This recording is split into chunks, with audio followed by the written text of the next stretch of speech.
Welcome back to another episode of the NES Experience. Thanks for tuning in. Thanks for watching on YouTube. If you are on YouTube, make sure to like and subscribe to our podcast, our channel.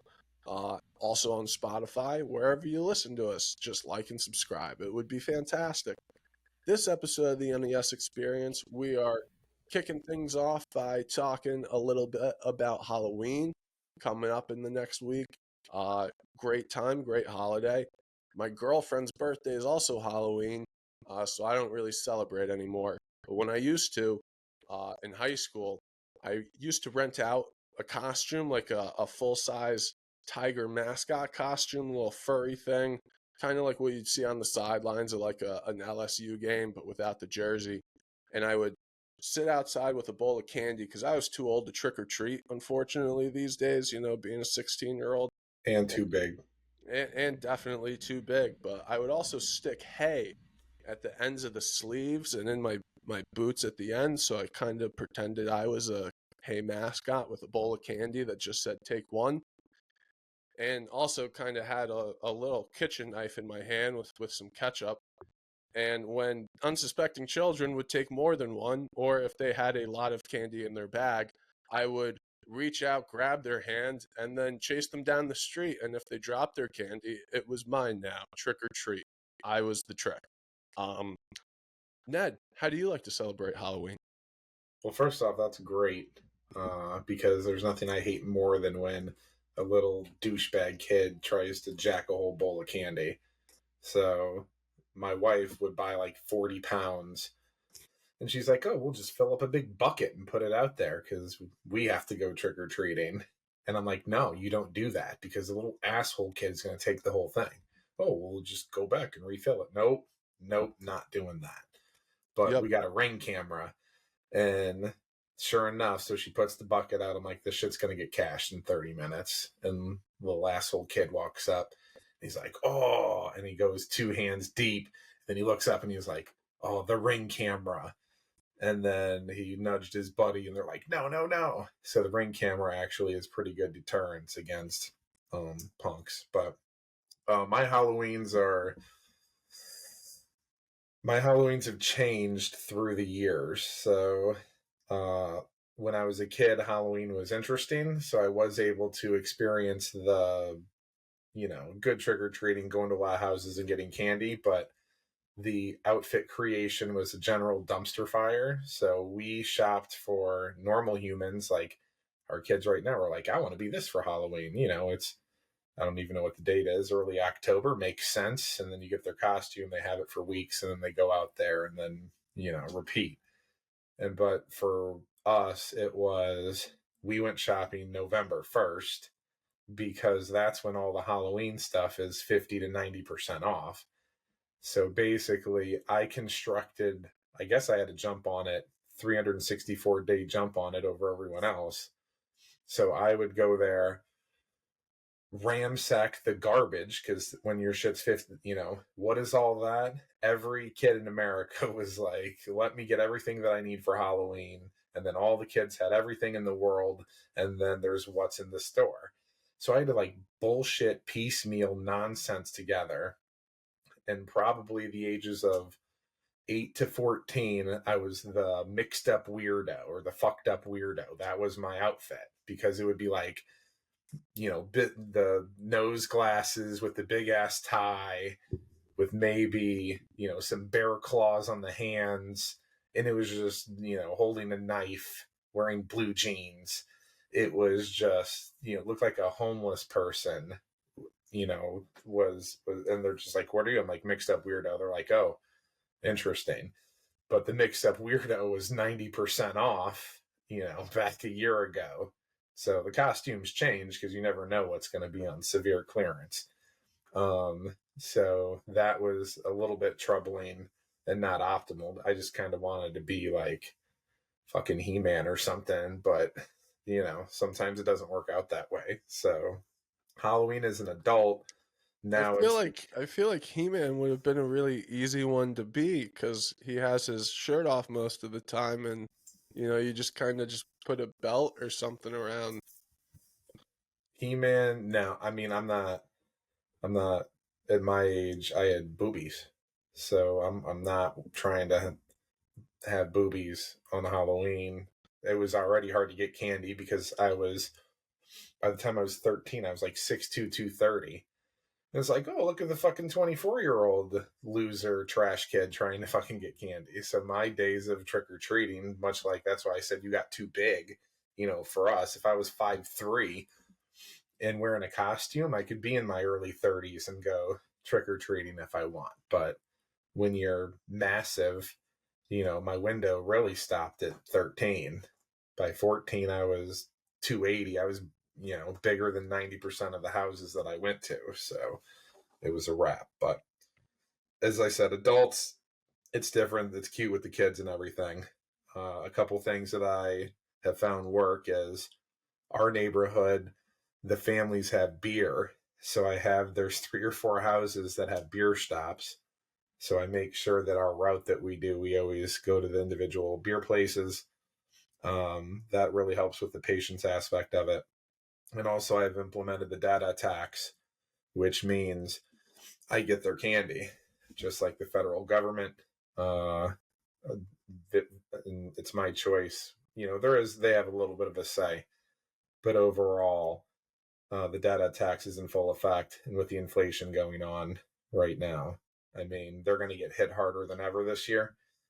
Everybody's got decisions once election time comes through, but they're going to be hurting. They're going to be hurting in about 30 days. So Halloween as an adult is alcohol and data taxes. In kids, as a kid, it was just embarrassingly not really good Halloween costumes. Does that answer your question? Yeah, I think that does it. Let me. Well, did I cut you off? I was going for the setup. I was going to say, I was about to punch you back in the face. there you go. Well, Starting in punch it. 3, 2. All right, moving on. Top 5 Halloween candies. That's what I was going to say. I know. Why now we have to redo it again? I think we're fine. I think we can leave this in. No, it's over. All right, 3, 2, 1. All right, moving on. Top 5 Halloween candies. Fun fact for you, the most common candy in Connecticut. Can you guess what it is, even though you already know? Almond Joy. Correct. The Almond Joy, bougie-ass Connecticut. You would think Reese's, you would think Snickers. No, the Almond Joy. We're going with top 5 candies today. Everybody's got a top 5. I'm going to start with mine in 5th place. And these have changed, obviously, through the years. But number 5, I'm going with the 100 Grand. Crunchy, caramel, delightful. Your 5? Oh, if we're starting with 5, man, I was going 1 through 5, and at 4 and 5, I was still thinking in my head.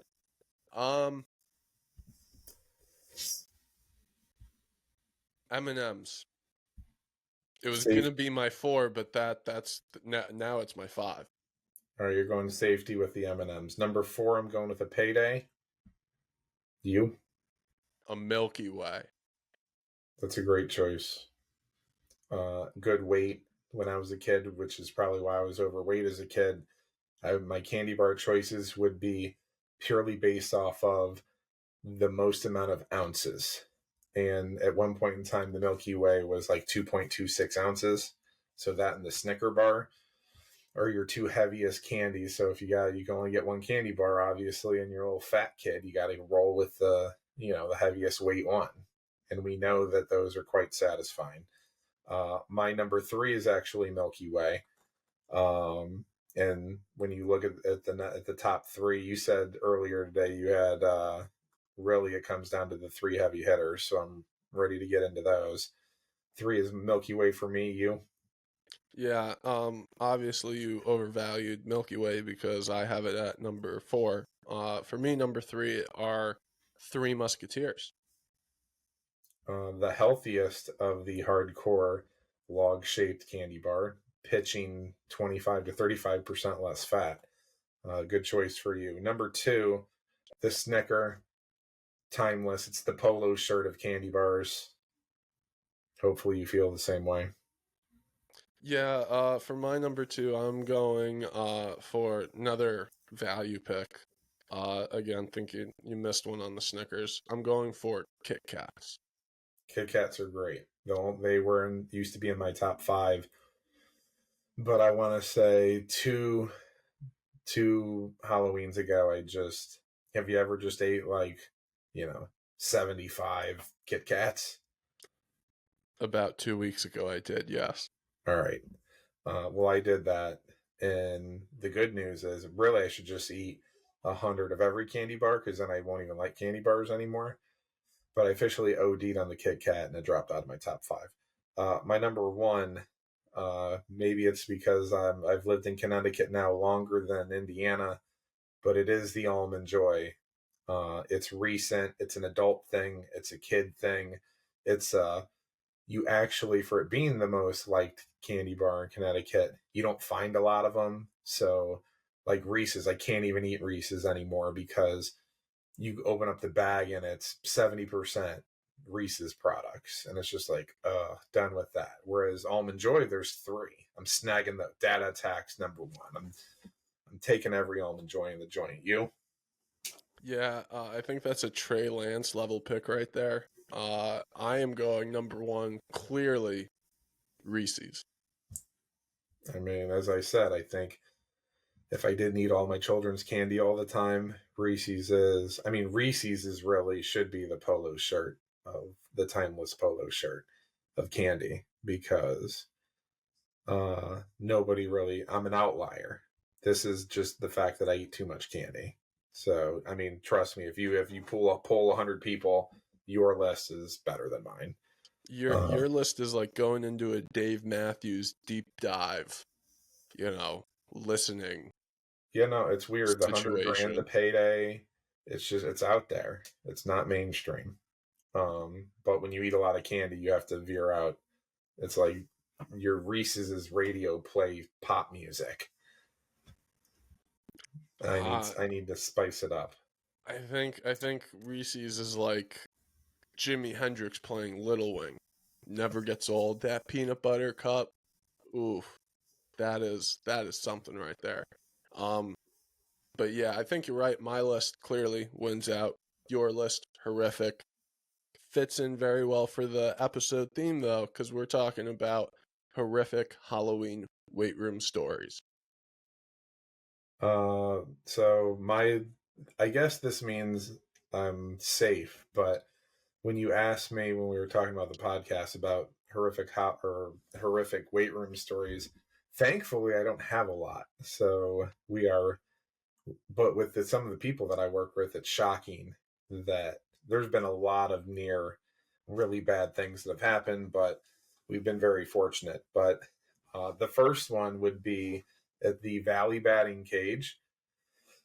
This would have been a little bit after you might have been training this time, but I think you might have been at college. But one of the athletes, he ended up, Gulia, he ended up going to RPI. So he was jumping on my plyo boxes, and my plyo boxes, you've jumped on them.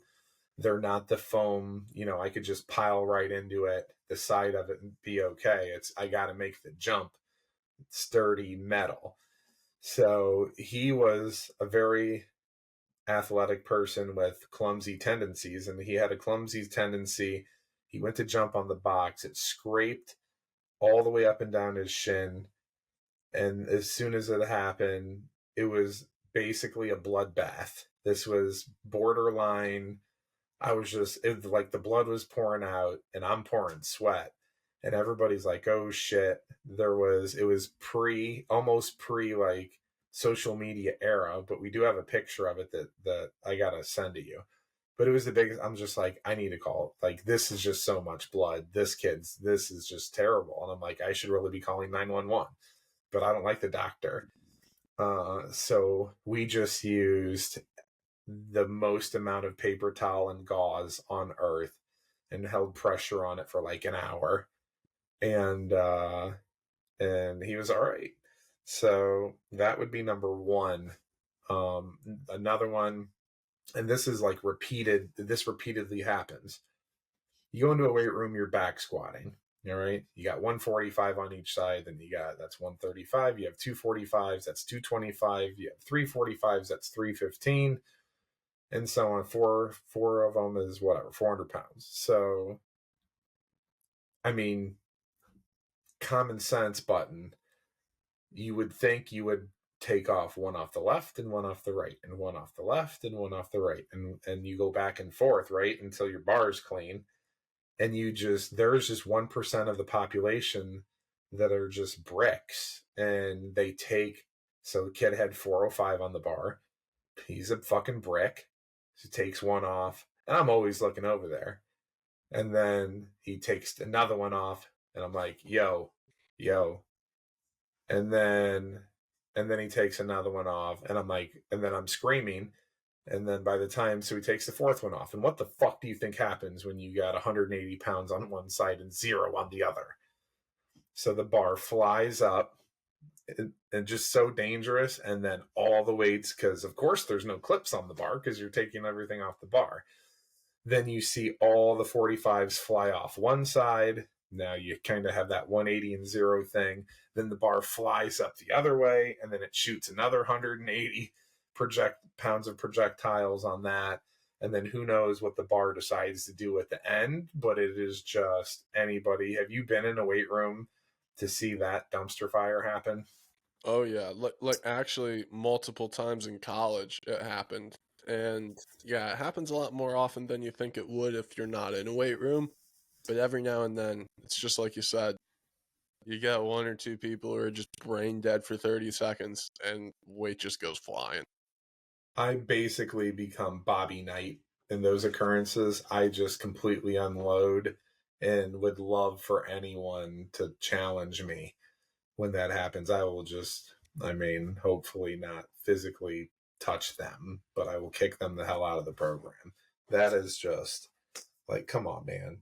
And then number 3, this wasn't in my weight room, but this was at Hamden Hall, but we were doing the Hamden Hall combines, and one of our athletes, BP, we worked the combine or the 225 bench test into what they did because we can showcase them and pick our events. And he was a kid in house. He was doing 23, 24 reps of the bench, and 25 reps at 225 for a junior in high school. That is something that kind of checks a box.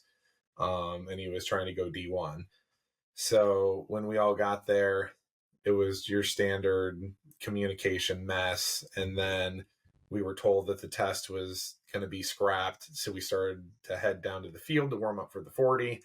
And then right when we walked down, then the test is, all right, now we're testing. So basically the kid went in with no warm up. Now, whether that played a role in this whole thing or not, but he went in and I'm spotting him.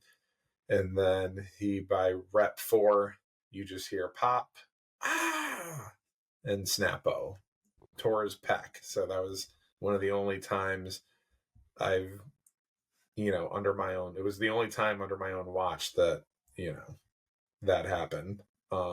He competed though. He still did all right, but he ended up not going D1, which I think he should have. He was going to get basically a UPenn offer. All he had to do was break 5 in his 40. Obviously, he didn't even need to do 25 reps and show out. And all he had to do is what he was doing in practice, and he would have got the offer.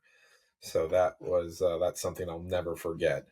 But those would be my 3 horrifying weight room experiences that hopefully I never have to experience them again. But before I retire, the next dumbass is going to go in there and unload all of one bar. But I don't want to say I profile the athletes, but if I have some of those special guys that I think might do that, I actually, in my talking them through back squatting and form and procedures and what to do, I have to actually bring up, take the weights off evenly. And that's sad. Yeah, that is a little sad, but sometimes it does need to be said. Probably happen by the end of the month. Someone's just gonna unload those bars, watch them go flying. Something else probably likely to happen by the end of the month if it hasn't happened already. Flu season, cold season, sickness season. It's not a great season. but as the weather changes, it's what you're just dealing with. I remember there's usually just a week every year in football season for football teams where the whole team just gets sick. So any kind of reasons why you might be getting sick, ways to avoid them, Ned? Yeah, a lot of the information on flus, I'm kind of spitting out regurgitated things that everybody knows, with some flair and different perspectives. Everybody thinks that, like, if you maintain a non-healthy lifestyle and don't do a whole bunch of things that I'm going to talk about, and they'll be like, yeah, I got my vitamin E drops or my vitamin D drops, or took my zinc, or like, ooh, I think I might be getting sick. Let me pound some vitamin C. Most people do like this very reactive.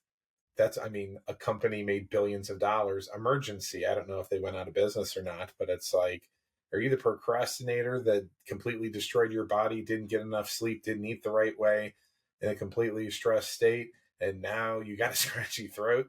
Drink this. This shit doesn't work, but you'll do anything.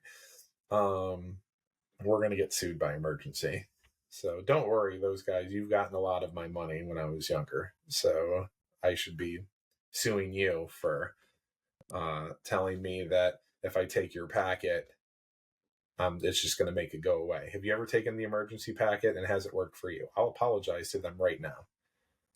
I am a bit of a fan of the emergency packets. I like electrolytes. My Sam gets a little electrolyte kind of tablet thing that also, we like to drink. I like to stay hydrated. That's a big goal of mine. So Okay. I won't So, slander. Some people are like, oh, it's just like salt water and saline. I'm like, hey, like salt helps to retain water. So all right. Well, this podcast isn't for the people that want to react in the last 12 hours after it's already too late and try and recover from that. Number one reason, and I don't know if this is the NES number one reason, and it has to be, if you Google it, the number one reason. Sleep is the number one reason you're gonna get sick. So there's so many. Every time, I feel like on almost every podcast we're talking about sleep at this point in time. It transfers over to everything. Not getting enough sleep, you lower your immune system. Not getting enough sleep, you're not releasing the hormones that are needed to repair and recover your body to overcome stressors, which is number two. So you people desperately need to get more sleep. And there's research, at least at the 6-7 hour mark. If you're getting under 7 hours of sleep, you are going to increase your risk of getting sick. So 7 hours is the minimum. And for me in my life, I've just made it a priority. My wife is super pissed because I don't get up with the kids in the morning. And I am just the bitch. I'm a bitch. I need my sleep. But what that allows me to do is I get sick usually once a year. Watch me get sick tomorrow. Watch me get COVID. But, if you look at, like, I am surrounded in a house full of people just blowing snot rockets and wiping boogers. It is a dumpster fire of nasty, with the two kids, the dogs. I got Cindy licking Poppy's eyeballs. So dogs get like the eye boogers. Yeah, it's weird. They're best buddies. And we haven't talked about the dogs for a while. But so Poppy is like, I don't know, 40 pounds, golden doodle, 10 months old. I don't even know if I brought Poppy, like the second kid who always gets ignored.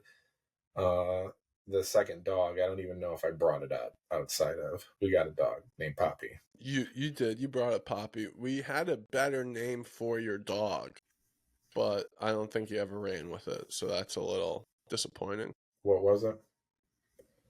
I forget, but it was a lot better than Poppy. Well, if it was that good, then you wouldn't have forgot it.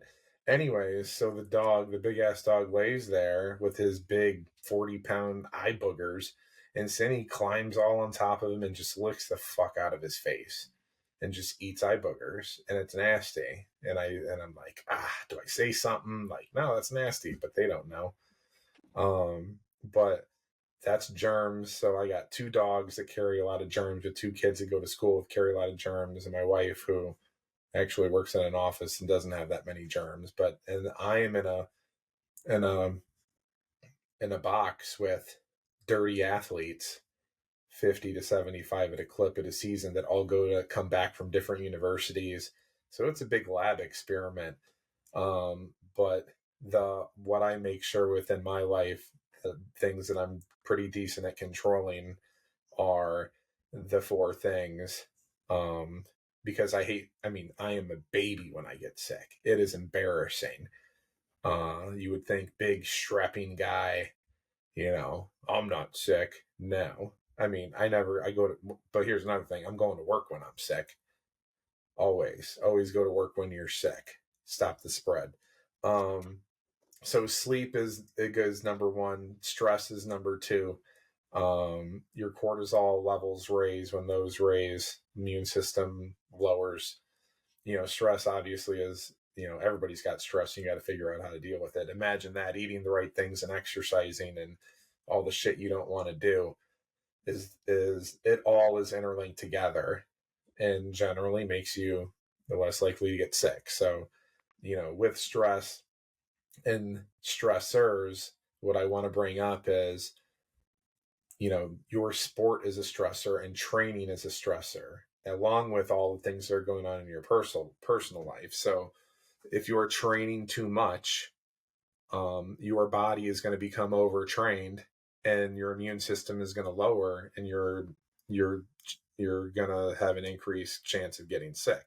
So doing too much or doing too little, not exercising at all, that didn't make my top 4, but that is on the list, and it's all kind of worked in together.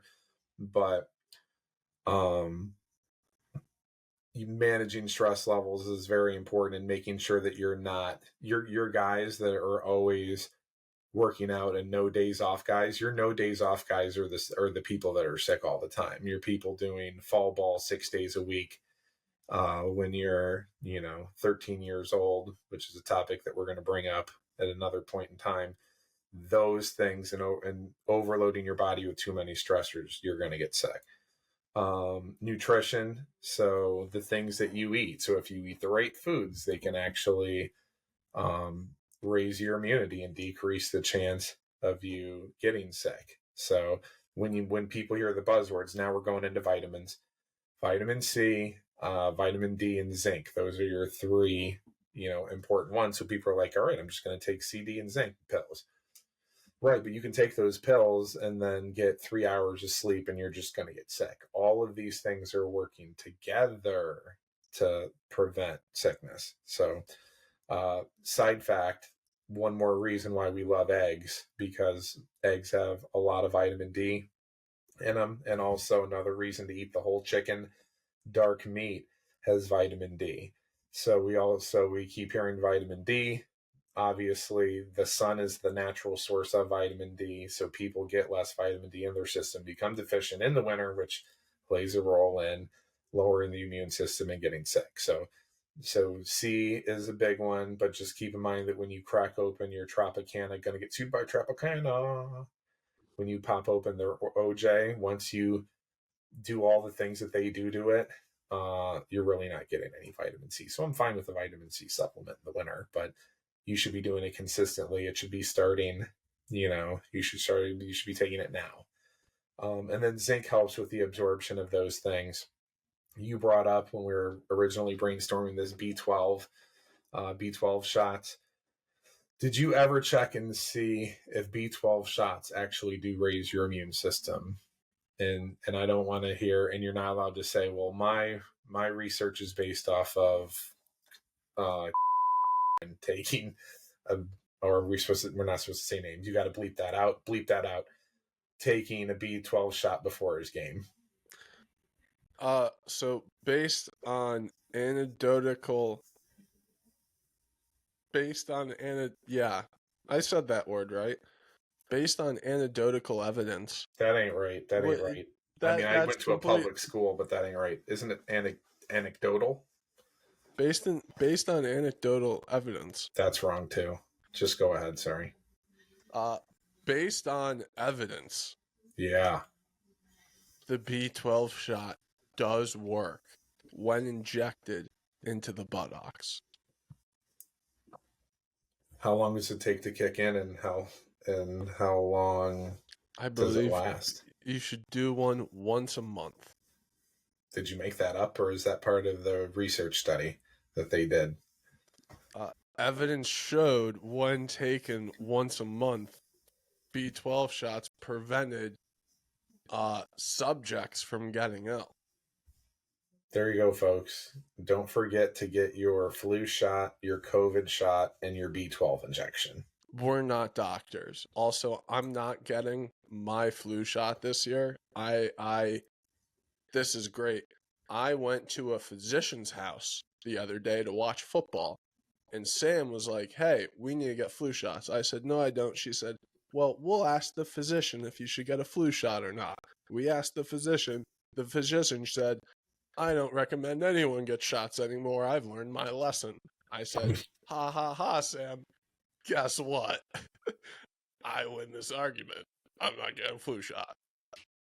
Yeah, I got hit up for my yearly. So, you gonna get your flu shot and shot this year? Me and the kids are headed on over. Maybe gonna get some ice cream after. Yeah. I don't have an answer to that question yet.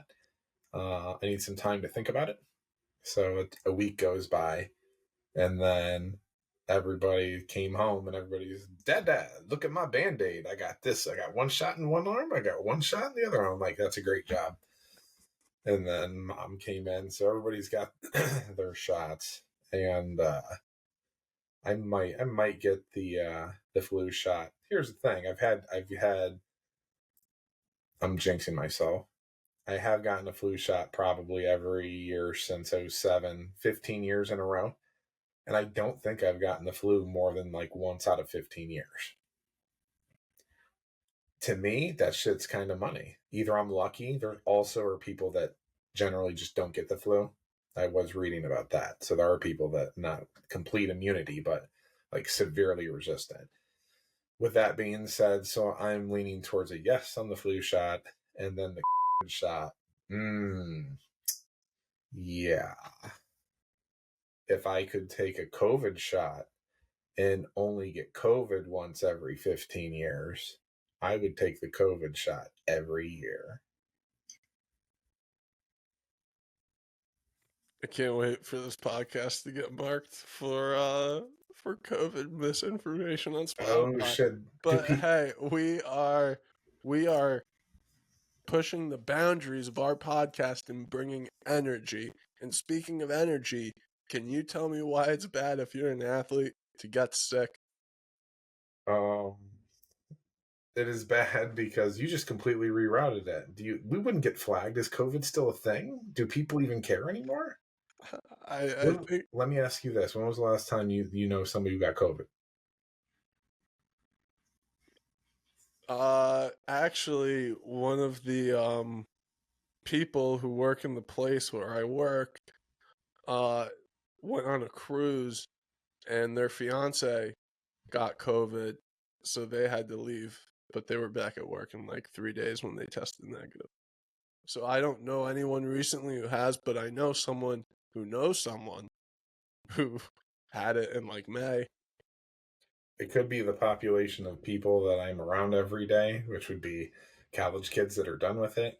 But I have not known anyone around me probably for like a year. So, But I did a great job of rerouting our podcast to get it back on track, and you did, but we just completely missed the train there. We did miss the train, but we're going to bring it back because I'm done with the nutritional category, and I want to move on to wash your damn hands. Shout out to Mom and Dad Simmerline. The one thing, speaking of COVID, because the more times I say it, the more times we're likely to get censored. That one thing, a good thing. I'm talking about how great COVID is. You know what I learned in COVID? I learned that washing your hands is important, and it works. That is something that works, is washing your hands. And my parents told me as a child, wash your hands all the time.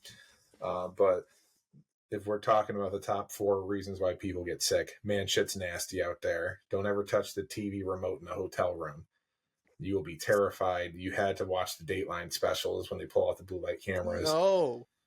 Nasty shit. No. I spent too much time in hotels. No. Get the Lysol wipes. Another good thing about COVID, Lysol wipes. Never really used them. Now I got them around. I put them in my car. I'm driving. Now we can't post this because I'm going to get a ticket. So some people talk and drive, text and drive. I Lysol wipe and drive. Good multitask. With that being said, wash your damn hands.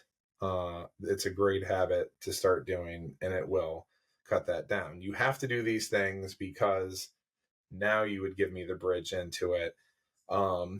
We have a very short timing window with our athletes. Some athletes have 2 months, 3 months, high end 6 months. And the training duration or the training window just gets completely compromised. There's off season, I'm getting sick, and then there's in season. So like right now in football, if you get sick or if you get COVID, it was even worse 2 years ago because they were blocking you out for, weeks at a time. But it's not that you can't go out there and perform, but you're not going to perform well. And what you're doing on the field is putting together the resume to be able to take the resume and hopefully get a college scholarship. So you're either missing competition and resume building, or, you're not Jordan in the flu game. I know you were thinking of that.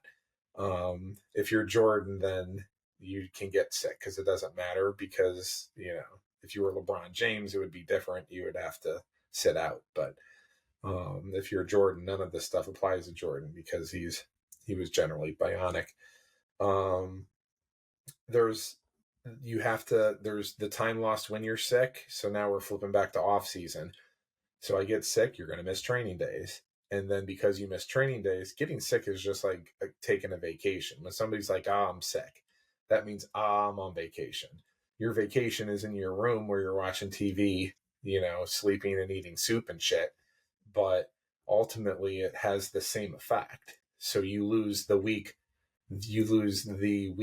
of sickness, then they can get back, because I have kids that are getting back at it. And then it's like, my stomach hurts. You can't lift. You're not getting good workouts. You're there, but the quality of workouts, it's the same 2 to 3 week ramp up depending on how sick you get. And now you're missing a full blown training cycle. You're missing 20% of your off season potentially if you get sick 1, 2, 3 times. That's why I want my athletes, and I go over all these things with my athletes, and I want them to listen to this, is because the people that make it the farthest are the people that do all of the things the right way. You're in my 9-10 year guys, they do all of these things, and they're very rarely sick, and they miss less time. They get to train longer, they get to train harder, and they end up usually performing better and bumping people that aren't doing this. It's terrifying for weight gain guys. Nothing worse. You're gaining weight, you're up 10 pounds in 10 weeks, and then you get sick.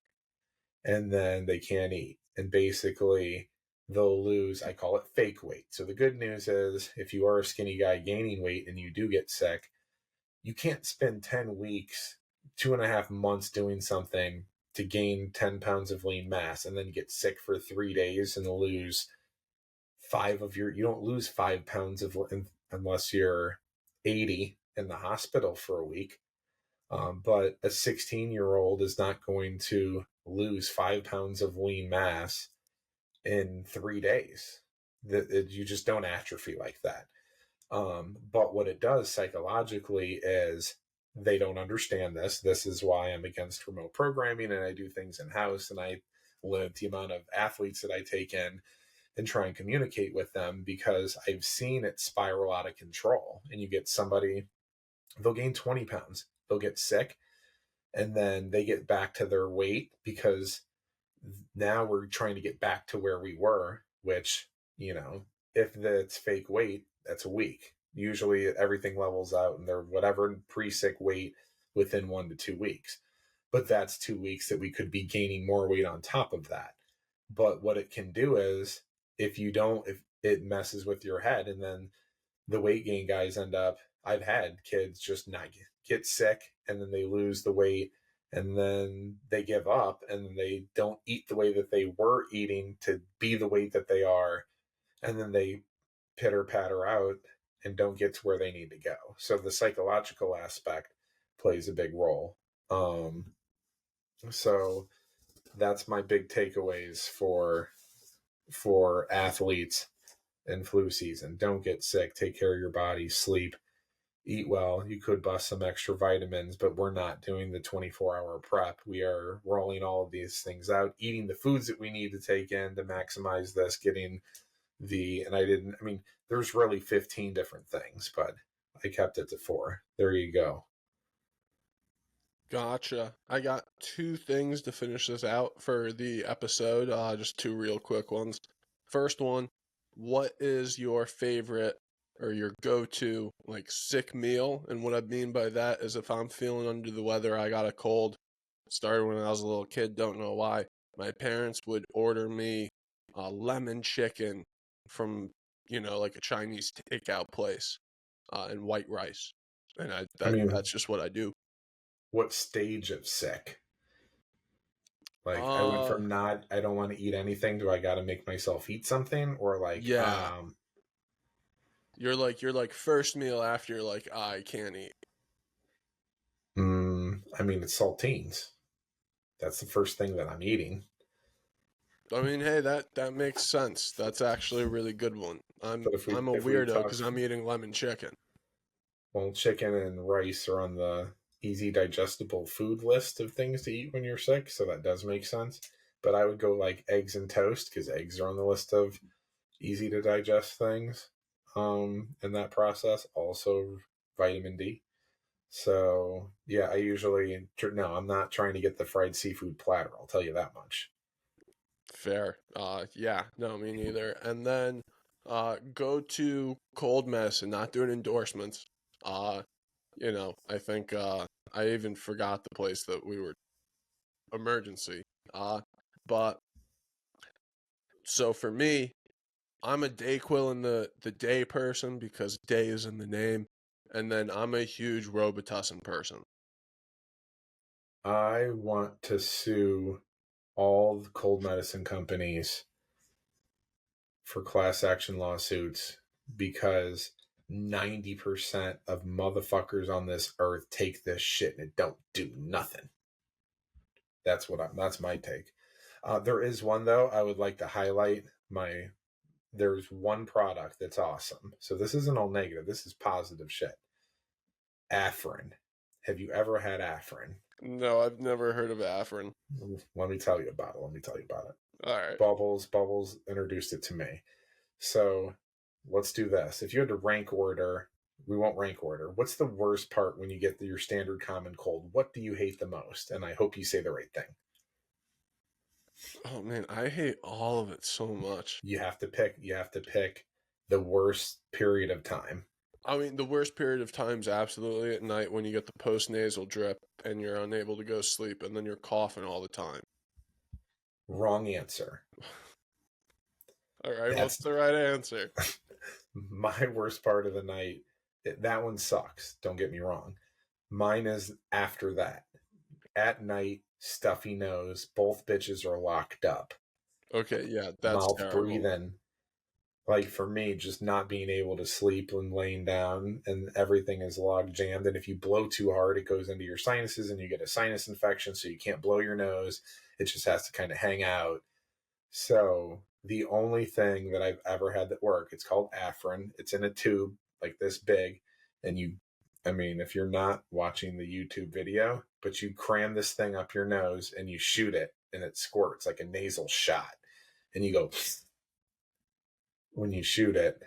And then within a minute and a half, it is just delight. It's absolute delight.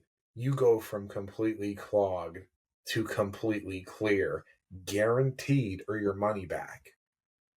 All Guaranteed. right. I can't wait to try it. Afrin, you A- have to, because you're going to get sick. I'm fighting a cold right now. I'm just getting over one. Hold on, make sure you read the bottle, because the problem with that shit, because anything that works, like steroids, ephedra, anything that really works, there is a little back end thing, and what you can't do is you can't blast your nose like every night for 2 weeks. Well, yeah, Because that's common sense. Yeah, I get that. yeah, like the guy that takes off 4 plates on one side. Yeah, common sense not that common. I get that. There you go. But yeah, I think that's going to do it for this episode of the NES Experience. Thanks for tuning in. Hopefully, this episode makes it and doesn't get pulled from YouTube and Spotify for COVID misinformation. We are not doctors. Uh, but I do think everything we said came from a good place of heart and was not bad. It probably would have been worse if we discerned that you took the Johnson & Johnson vaccine and like died on the couch, the day after. And You remember that story? oh, I'll never forget that story. And it is fitting for this episode. I remember you're not a person who usually gets sick. So when you were like, "Oh, I feel bad, I can't go to work," I was like, "Whoa, that's pretty crazy," Because because I don't you're a miss work. worker. Yeah. And the people, when I FaceTime to tell them to work, to tell them what to do, they said I looked like I was in my deathbed. Yeah, there you go. Well, what a experience this NES experience has been. We hope you enjoy it. Again, remember to like and subscribe to our podcast and to our YouTube channel. We greatly appreciate it. And if you want to go a little above and beyond, leave a comment, leave a review. Nice things. We appreciate them. And, maybe do it on both the Spotify and the YouTube. Maybe go to like Amazon Music or whatever. We're on there too, apparently. And yeah, just NES experience all over the place. Go listen to us everywhere. We're coming everywhere.